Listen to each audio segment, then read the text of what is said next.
Hi everyone, Gabriel here with Aerocool, and today we're going to break down for you the different types of RGB so you know how to identify them and choose the one that suits you the best. First off, in case you didn't know, RGB is the combination of red, green, and blue colors from your products with LED lights, whether it be a fan, liquid cooler, graphic card, you name it. Now let's start with the most common ones.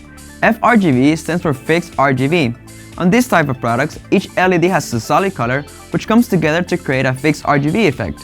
However, the LED effects are static, so you cannot change them in any way.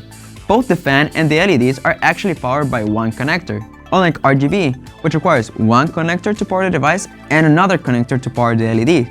The LEDs are connected to a 12-volt 4-pin RGB connector, where each pin represents a different color. These are usually controlled by a signal source, such as an RGB-compatible motherboard or RGB control hub. Although you can control the LED colors and effects, they are limited to a single color at a time. For example, if you have an RGB fan that has 12 LEDs, the 12 LEDs will always be the same color and will work as one. This is why RGB effects are limited compared to ARGB, which is currently the most popular type of RGB. ARGB stands for Addressable RGB and is the digital version of RGB.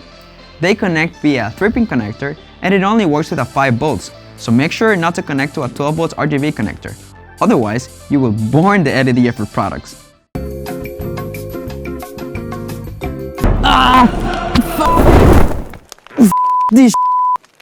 They're also controlled by a signal source, such as an addressable RGB motherboard or ARGB control hub, but the main difference between ARGB compared to RGB is that you can control the color of individual LEDs, meaning that you will be able to display multiple colors and effects at the same time, such as the rainbow effect, giving you a wide variety of combinations you can customize to match your mood. Last but not least, we have the DRGB, which stands for Disco RGB.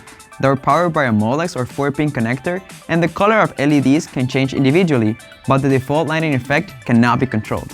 And that's all for today's video, guys. I hope this video helped you understand more about the wonderful world of the RGB. Don't forget to give a like, share, and subscribe for more tips like this. This is Gabriel. See you next time.